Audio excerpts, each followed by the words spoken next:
Vamos a continuar por donde nos quedamos. Ayer explicamos lo que era la composición de funciones y hoy vamos a explicar el punto número 6 del libro, ¿vale? Que está en la página 259, que es la función inversa.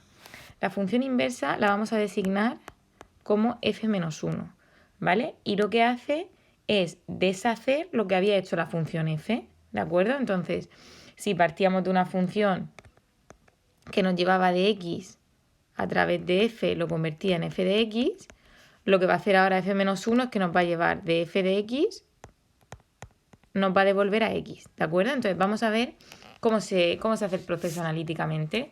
Es decir, imaginad que nos dicen, ejemplo, calcula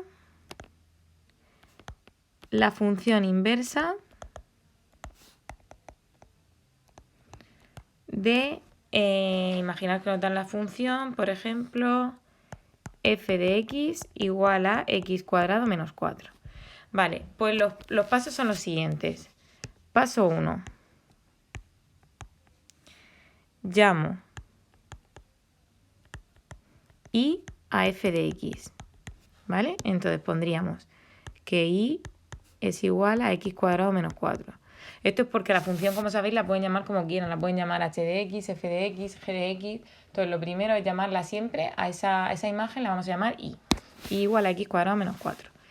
Segundo paso.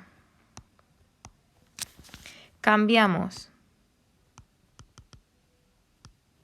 las y por las x, ¿vale? Y las x por las y. Es decir,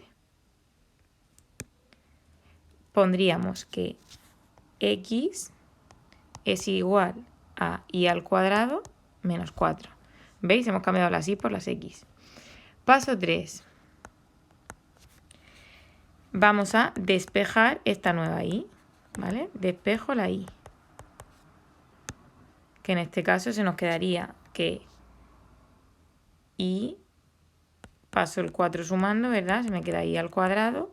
Y entonces me queda que y es igual a la raíz de x más 4. Pues bien, esta nueva función que me ha salido va a ser mi función inversa, ¿vale? Que sería el paso 4. Llamo f-1 de x al obtenido. Apuntaos los pasos, ¿vale? Porque es muy metódico y siempre funcionan igual. Con lo cual sería f-1 de x, se me queda la raíz de x más 4. Vale, ¿cómo compruebo que lo tengo bien? Pues a ver, el paso 5, que sería la comprobación, es hacer la composición de f-1 compuesta con f, o bien f compuesta con f-1. Acordaos que se lee de atrás hacia adelante. En los dos casos voy a obtener que me da la x, ¿vale? Que es la función identidad. ¿Por qué? Porque si hago con una función lo que después deshago, es lo mismo que no hacer nada, ¿verdad? Con lo cual al final se me tiene que quedar la x. Vamos a hacer una de las dos para quedarnos tranquilos de que ha salido bien. Vamos a hacer, por ejemplo, f compuesto con f-1 de x. f-1 de x compuesto con f. Que se nos quedaría f de... ¿Cuánto nos ha dado f-1 de x? Pues nos ha dado la raíz de x más 4, ¿verdad? Y esto se nos quedaría, si metemos esto dentro de la f, ¿quién era f? F era esta de aquí, ¿verdad? Pues sería la raíz de x más 4 elevado al cuadrado menos 4. Que esto nos quedaría, se me va esto con esto y se me queda x más 4 menos 4, que me da igual a... a 0 pongo yo, perdón, que me da igual a x. ¿Vale? Igualmente, si hacemos la composición por el otro lado,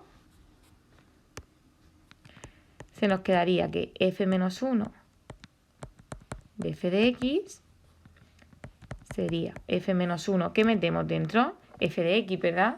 F de x, ¿qué era? Era x cuadrado menos 4. Lo tenemos aquí.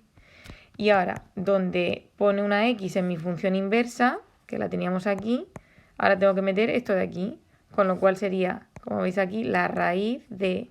Ahora no meto x, ¿qué meto? X cuadrado menos 4, sigo leyendo aquí, más 4, más 4. con lo cual se me queda la raíz de x cuadrado menos 4 más 4, puedo quitar el paréntesis sin problema, entonces se me va raíz de x cuadrado, que queda x. Veis que haciendo la composición por los dos lados obtengo x, con lo cual